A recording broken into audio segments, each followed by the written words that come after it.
ngo umuntu yatega akaguteranya n'umuntu ariko nta muntu uzatega akaguteranya n'Imana. Haleluya. Ubu umuntu yatega akavanga akaguteranya n'igisenya injuti wari ufite Kigali yamara kuyimenya agenda akaguteranya nayo yari abantu bakaguteranya mu kazi bakakwirukana ariko reka nguha amakuru iyakuvuzeho niyo kwizerwa.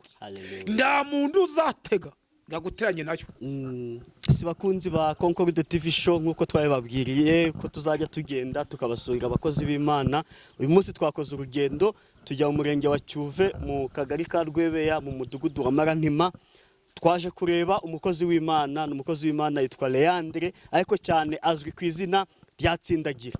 Uyu mugabo ikintu muziho ikiganiro twagiranye yaduhaye ubuhamya atubwira ukuntu yamaze iminsi Imana yamutegetse yuko agomba gusengera ku musozi wa Muhungwe. Ariko asengera mu gihe yumvise arambiwe ajya mu buvumo. Agiye mu buvumo gusengeramo nabwo Imana iramubwira iti hoya stop. Ubuvumo ni nko mu nzu ugomba kuvamo. Cyo gihe yaragiyemo amaze iminsi 7 yaritwaje teremusi y'igikome cyo kugira ngo azajya Imana amubwira ati stop.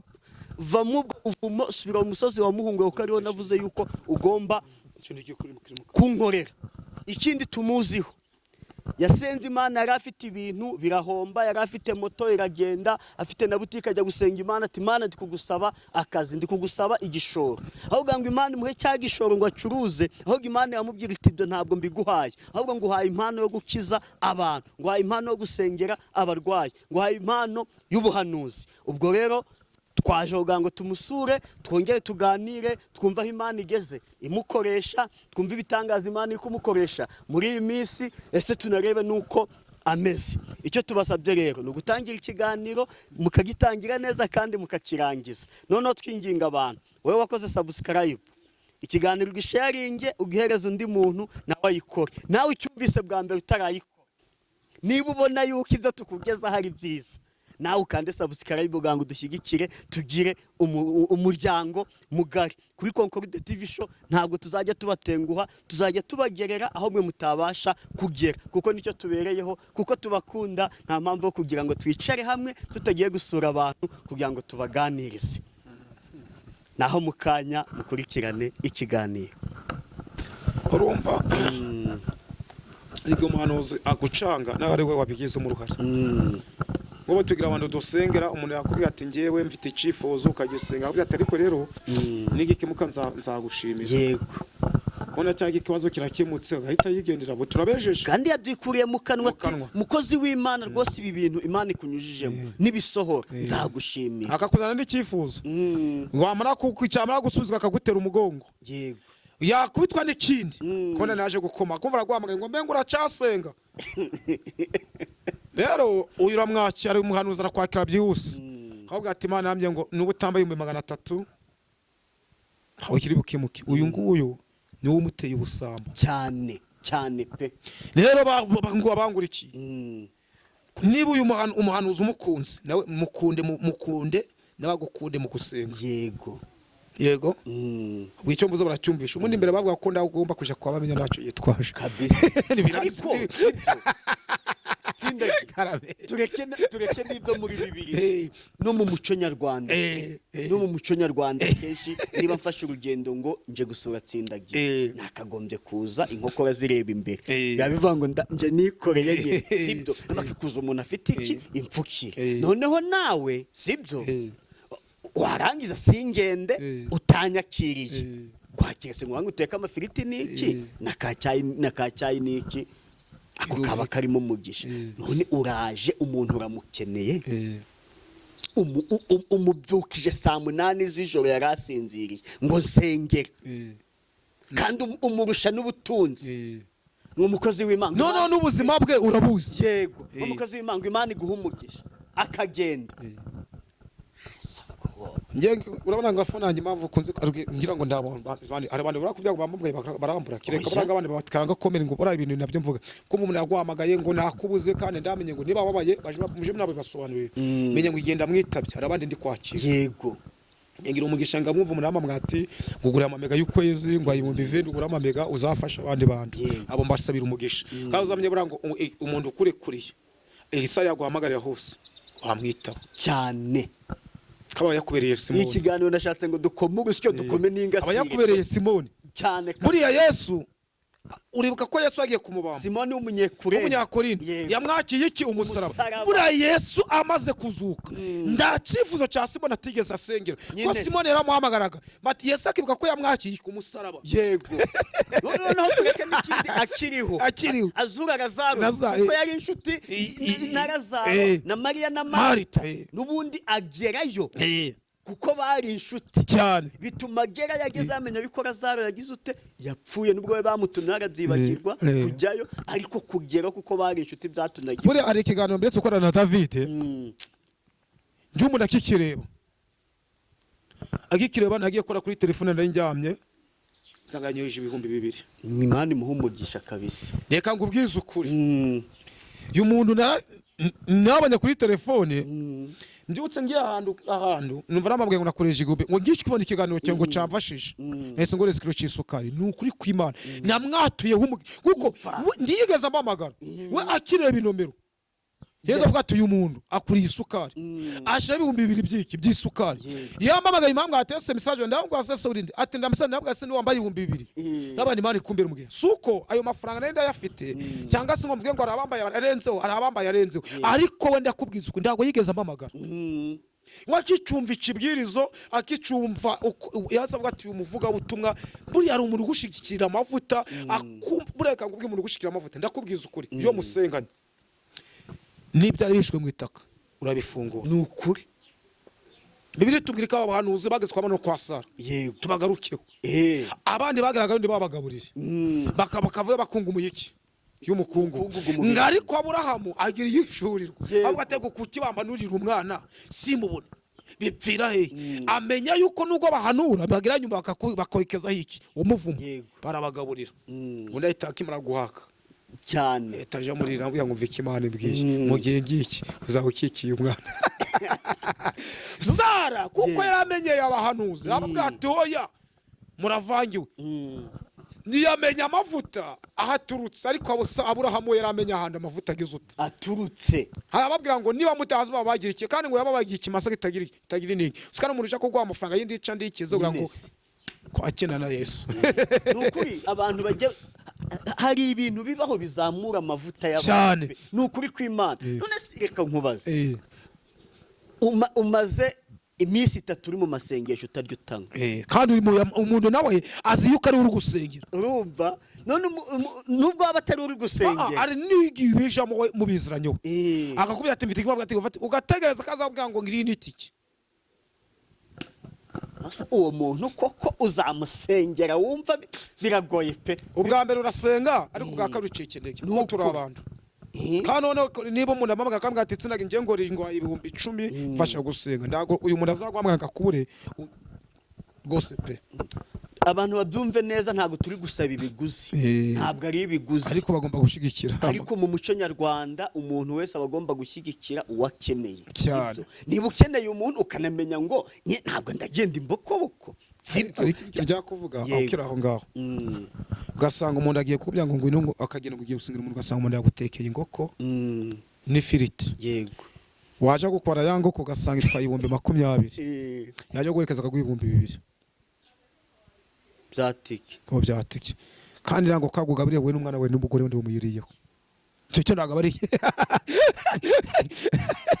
umuntu akaguhamagara ati mukozi w'Imana ni karibi wanjye nduga ngo dufatanye gusenga yewani nkoko mayoneza amafiriti n'iki wahagera rero wagira ukavuga ati ahubwo ahantu none ubura kubimuna yateguye gutya rwose hari icyari bumfasha ko nagwaye cyangwa kubya ngo yamagara atango utege moto utaye subwo ko batakumeneye amavuta ngiye ngo ndekere ibyo bintu rero yafata 1,000 wabireko kambi ibyo 5 ngagura 5 by'ibirangije n'umugore tukabisangira cyane kabisa kandi niwe ngeze no mu rugo ngabyo ngira confidence cy'umudamu wanjye arabizi so kwishashaza yego kongoro yumbaye 1,000 kandi kongoro twahuyamba 1,000 kugira ejo numva amagara azamye ko cya 1,000 David nanjye mva ngo David sindagi nanjye nikomeze ngiye n'uyu muntu ambwiye ngo no hanze yo mu binabwira ndi kwari getatu mu bibazo byo kuranga ayo mafaranga yo kuriha inzu cyangwa ibyo kujya ngamubwira ndi bya Imana yacinza ko naza bakavuga mu kiraro bitamubwira ngo wa muntu nasengeraga wa numvaga nabyukana gasamane saa turi gusengana ari ikimana imukoreshejemo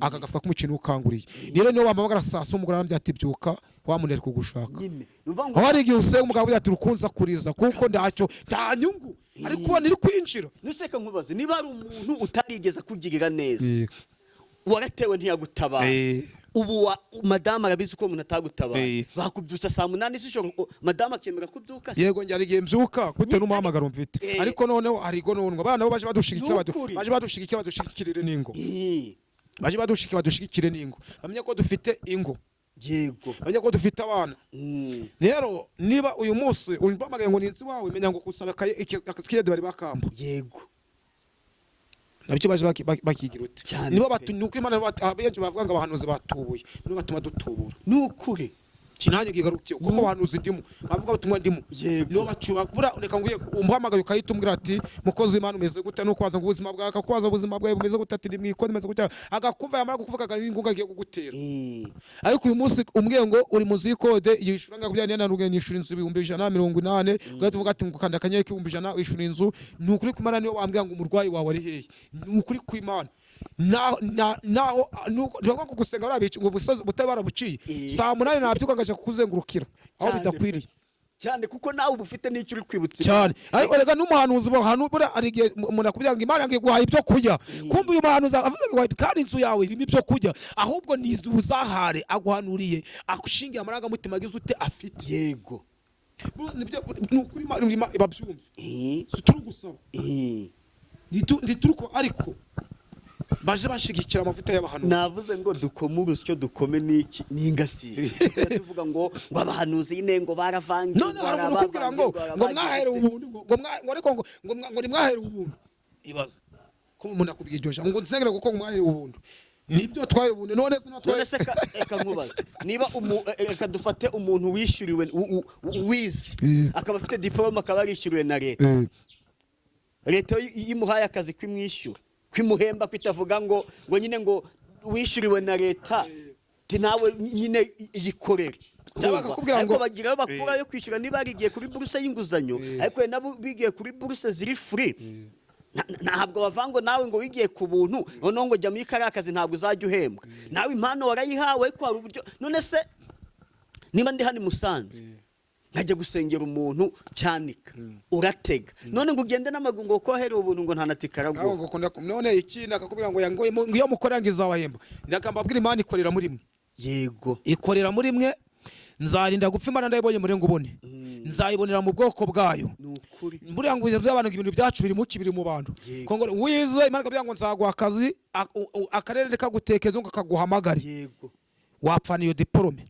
kuko ibintu byawe biri mu bantu depoza ngo abantu bazare ko ujuje ibisabwa nyine baguha ko kazi yego tago bishoboka Imana ikorera mu bantu kandi ubutabazi bwacu buri kuva mu bantu ahubwo Imana yongera igaruke mu bantu bongera bagira imitima yego abantu ikibazo twagize bagize umutima w'umunyembe gwabavuyeho mbese ndibakicumva no gukorana n'Imana ico bimaze iki kintu nacyo baje bakimenya nukuri pe kandi abantu muri make bumve ko abahanuzi nabo nabantu nk'abandi nk'ubari umuntu uhita kibona ikiganiro atangashira comment agahita atangira gushyira comment arede titre gusa nta nubwo yakurikiye ngo yumve ibirimo urumva agahita ashyira comment yo gusebya agahita avanga ubundi se ngo nimero ngo izo mutanga ngo ubundi ngo turahamagara bakatwitaba umuntu kutakwitaba hari impamvu nose n'ubundi kwa kazi kwa umunyamasengesho kandi niba nimero twayishyizeho umuntu abakurikiranwa n'abantu benshi ushaka kumuhamagara afite undi muntu ari kugira ute ari gusenga uraganje bavyumva ko ngureka ngo ubwize uko urabukara ikiganiro nigeze ngorana David yego cyashize ubushizige mwazana kugira ngo nahamagawe n'abantu telefone irasiba pe girarwe ko noneho telefone yanjye byageze naho imera ipfa urabona guca tuba dushiraho parirere telefone zirapfa umuntu yabaguhamagaye gucyo bangu ni mbona bwira Imana ibanje ndashaka gutunga ka telefone ngebyiri singebyiri zifatika zirabishoboye noneho nigiye umuriro ushize noneho wayumva ko niba guhamagaye wakupa uwo muri gusengana kuri wakira ntabwo bishoboka nge nigeze bumwe mbabwira ariko ubundi mugiye kwa muganga bose babakira rimwe nta bantu usanga bicaye kwa muganga bamwe babuze naho bicara cyase umurwayi yarushye akaryama muganga ari kwakira undi babyumve pe ngo ibishoboka byose ba maso yanjye naratukuye babonye njye imbere saa 8 ndi kwesengera abantu za nijoro bageza saa 1 za mu cya saa 2 ukabona ngo ngwibaze ko umuntu aragwamagaye ngo waze kunsengera noneho njye niba ngwaye ngubwiye ngo umbamagare saa 11 za mu gitondo yumbamagaye saa 12 hagati iyo minota naguhaye menya ngo nakiriye abandi bantu icyo gihe bivuze ngo nanze kukwitaba ni wowe wishigiye ndagwa ari njye muri ngwaye saa 12 wowe kwitagwa ari kwe kumpamagara kuva saa 11:50 ngamenya ngo wamunere kugira ute ko umuntu aragwamagaye ngo telefone yanjye ngo ntamure urimo ngo wihangane ngo zamuri ngo nzagushaka undi musi none ninjye uri kuye wowe wishe gahunda abo bantu muje munadufasha kuri iki kintu yego ko nabize bakunze kwa comment muje mutubabarira mu nabatusubirize ndagari wowe nyine ufite kibazo niba ngobye ngo zakwakira kuwa mbere uri kwiye isanga kubya ngo zakwakira saa 3 iyi saa ya saa 3 mba nicaye ngutegereje rero niba none habonetse undi murwayi menya ngo ariguje kwa muganga basanga umuntu akavuga ngo wenda agurembye undi akinjira baje barihangana rero ndago tubanza nukuri pe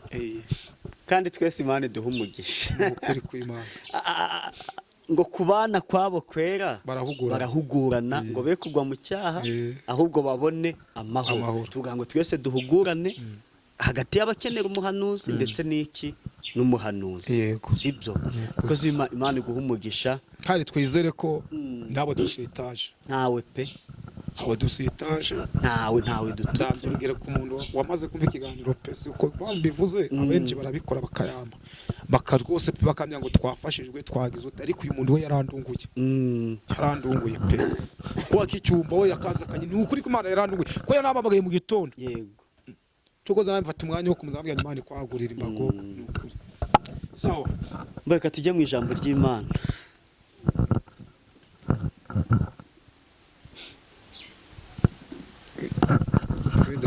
katiye mu ijambo ry'Imana yego ikari umukozi w'Imana Imana ishimwe Imana nkabye cyubahiro amen se twasenzera oya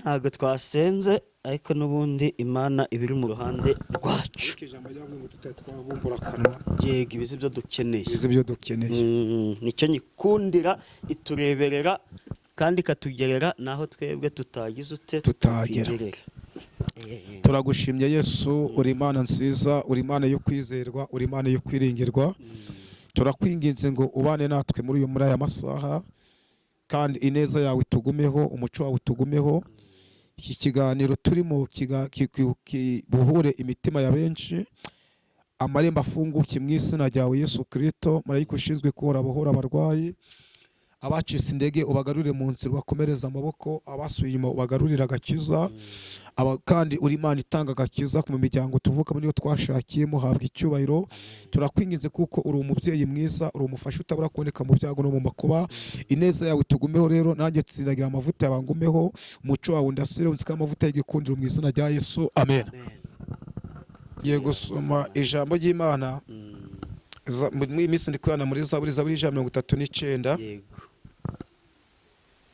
cyangwa umpereze Bibiliya uragivuga naho mpasome kwa kundi niko bigenda neza abantu bafatanyije Zaburi 139 ndacyo so muhere ku murongo wa 2 ndakibazo yego Uwiteka warandondoye uramenya Uwiteka warandondoye uramenya niko Dawidi yavuze ngo Imana nawe muri uyu munsi muri aya masaha Imana ikurondore ikumenye uzi imyicarire yanjye n'imihagurukire Imana imenye imyicarire yawe n'imihagurukire yawe ngende namenye imyicarire yawe sinamenye imihagurukire yawe ariko Imana imenye imihagurukire y'umuryango wawe imenye n'imyicarire y'urugo rwawe wa mukobwa Imana imenye imyicarire n'imihagurukire yawe yego umenyera kuri byo nibwira Imana ikumenyere kuri byo wibwira utari wabumbura kanwa Imana igufiteho umugambi utari wayihamagara Imana izico ikwifuzaho Yesu nashimwe yego ujya urondora imigendere yanjye n'imiryamire Imana imenye imigendere yawe n'imiryamire yawe iyirondore Imana imenye business urimo Imana imenye aho abantu baguhagurukiye haleluya Imana y'amahoro imenyere kure imigendere n'imahagurukire yawe ndanyije amavuga ngo Uwiteka kurebe utabasha kureba haleluya imenye kuyikumenya imigende hagurukire imenya nibikurwanya iyo kumenya imigendere yawe imenya nawe ugiye kurambika ikirenge ikamenya ko ari aho baguteze kugira ngo sitope Yesu nashimwe cyane imenyere kure imihagurukire n'imigendere yawe. Komeza. uzi inzira zanjye zose. Imana imenye inzira zawe zose, imenye inzira imwe bagutegera mu yindi, imenye aho ucururiza ugahomba, imenye aho yakwagurira ugacuruza ukunguka, imenye aho abana bawe babonera ubwenge, imenye n'aho abana bawe batabarirwa. Yesu nashimwe. Iyo yari Dawidi yavuga uhinduke Dawidi muri aya masaha. Yego. Kuko ijambo ritaba kuko ijambo ritaraba mu rurimi rwanjye ubu maze kurimenya rwose Uwiteka. Ongera usome ijambo wabyumva. Kuko ijambo ritaraba mu rurimi rwanjye ubu maze kurimenya rwose Uwiteka. Bivuga ngo iyo utari wasaba, utari watanga icyifuzo, Imana ibikiza. Haleluya. Iyo utari wabumbura akanwa kawe, utari wagira ibyo usaba, Imana izi ibyo ugiye gusaba. Iyo utari wabyutera indabwe ngo ubyuke, Imana ibi bigomba kukubaho. Rero Imana yumve gusenga kwawe, akanwa kawe Imana ikuzemo ibitwenge. Haleluya. Imana ihishure ibyawe. Iyo utari uvuga ngo Mana ngeneye icyo gukora, Imana imenya icyo ukwiye gukora. Iyi saha Imana y'amahoro ikwagurira imbaga kuko yaguriye abesi. Komeza. Uba umaze kurimenya rwose Uwiteka. Imana imenye ibyo ukitekereza, abakurwanya Imana imenye imitekererzo bagufiteho mibi itesha agaciro. Ungosa inyuma n'imbere, unshyizeho ukuboko kwawe. Imana ikugosa imbere n'inyuma. Haleluya. Ikugosa imbere gusa bakutwara imwenda w'inyuma. Rero ndagwa ikugose gusa, ahubwo ikurambuye n'ukuboko kwayo. Kuko Imana ikurambure nuko kurwanya ibyakurwanyaga. Yego. Kumenya ibikomeye bityo ni igitangaza kinanira kuransumba simbasha kukugeraho. Kumenya ibikomeye bityo, kumenya yuko Imana izi ibyawe ni igitangaza kikunanira. Kuransumba simbasha kukugeraho. Nyine biragusumba kuko ntubasha kugeraho Imana igutekerereza. Haleluya. Shoboni nabwiye abantu, ndababwira ngo umuntu yaguteranya n'injuti yawe akakuvaho kongorude, ariko nabwiye ngo umugisha dufite nda muntu watega ngaje guteranya n'Imana. Ubu umuntu yandenye nako byatitsindagira arakwanga ukamvaho, ariko ibi kumenya ibyo ngibyo ni igitangaza cyoreka ku Mana. Rero ngiye kuguha amakuru, bagutanye n'imiryango ikuvaho, nda muntu uzagutenya n'Imana kuko Imana nifite urufunguzo ku buzima bwawe. Ngo umuntu yatega akaguteranya n'umuntu, ariko nda muntu uzatega guteranya n'Imana. Haleluya. Ubu umuntu yatega akavanga akaguteranya n'igisenya, injuti wari ufite Kigali yamara kuyimenya agenda akaguteranya nayo, abantu bakaguteranya mu kazi bakakwirukana, ariko reka nguha amakuru iyakuvuzeho niyo kwizerwa. Haleluya. Nda muntu uzatega ngaguteranye nayo.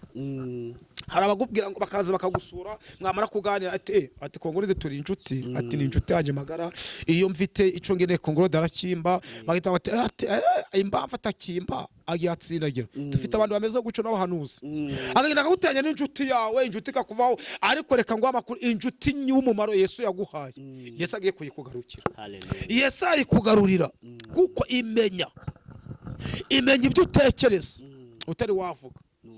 Injuti Yesu yaguhaye y'umugisha yakuvuye, Yesu agiye kuyikugarurira. Kuko abantu barateze baguteranya n'umuntu, ntabwo baguteje n'Imana. Nda wabona itike yakugeza kuri Yesu ndebe yicaye uri hagije. Ahandi Imana yacu iri hagije. Nda ucubaye kuyihangana. Nje kugira ngo tuza abakuvuye, ntabwo Imana yari abakuhaye. Kongo amariko yakuvuyeho ntabwo yari ayawe. Ahubwo Imana igiye gukuremera izindi nshuti nzima. Amen. Kuko itari wabumbura akanwa. Kandi yavuze ngo igugusa imbere n'iki n'inyuma. Imana ikugose ntabwo wicwa n'inzara. Nubwo ntabwo wambara ubusa. Ndi umugabo wo kubihamya. Haleluya. Iyi kugose none yavuze ngo uretse no kugota ngo ukuboko kwayo ikukuramburiyeho. Haleluya. Uku kuboko kw'Imana kurambure ku muryango no ku rubyaro rwawe. Kuko kw'Imana kukurambure muri business zawe. Impamvu wahombaga ntabwo Imana yakakugota. Impamvu kwebwe bwapfaga ntabwo Imana yakakugota. Impamvu nago umusore yakwangaga ntabwo yari yakakugota. Rero undi wambwiraga ngo ngo byarapfuye, Yesu ari byaje kuzura ku buzima bwe. Nzanyije avuga ngo Yesu akugarutse ubundi bushasha.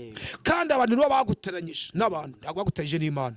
Indebe Imana yo nda muntu wabona itike yo kukugera kuri Yesu. Bavuze ngo nje kukureba, byo bakuvuga ko ari ukuri. Haleluya. Murongo wa 14 uvuga ngo iki? Ko turashaka twihute. Yego, murongo wa 17. Murongo wa 17, Mana erega ibyo utekereza ni iby'igiciro kuri. Erega Mana ibyo undekerezaho ni iby'igiciro kuki? Kuri nje. Rero iby'Imana igutekerezaho ni iby'igiciro. Ikiganza cy'Imana gifite ibintu byawe. Yesu agutekerezaho ibyiza. Nubwo abantu bagutekerezaho bibi, Yesu agutekerezaho umugisha. Yesu agutekerezaho kuguha inzu yawe. Yesu agutekerezaho kugukorera ubukwe. Yesu agutekerezaho ko abana baziga amashuri bakayarangiza. Yesu agutekerezaho business nziza. Yesu agutekerezaho ibyangombwa by'umugisha. Yesu ibyo agutekerezaho ni iby'igiciro. Ntabwo Yesu agutekerezaho bitafite agaciro. Abantu bari bacitse indege ngo Yesu ndagabaza. Bazanje bavuga ngo Yesu agutekerezaho iby'igiciro. Amen. Uraburangiza. Yewe. Erega umubare wabyo ni mwinshi. Erega ibintu Yesu akubikiye ni byinshi. Ikiganza cya Yesu kigufitiye urubyaro. Utari wabyara. Kiganza cya Yesu kigufitiye imyambaro. Haleluya. Kiganza cya Yesu kigufitiye ibyo kujya. Kiganza cya Yesu kigufitiye imodoka yakubwiye. Kiganza cya Yesu kigufitiye nico kikubikiye mariage. Abarozi bararoze ariko Yesu ijambo ratubwiye ngo ibyo agutekerezaho ni byinshi kandi ndago yabirondora.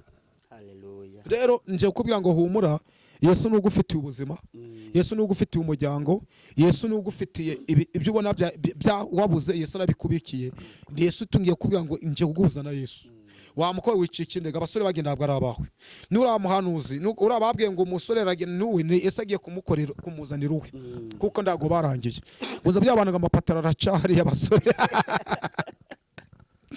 Hari umugabo batugeze dusenga namyaga ipatara yacu barahinga barayisha. Nabwo yabaje nyiraga yawe. Iyawe urahari.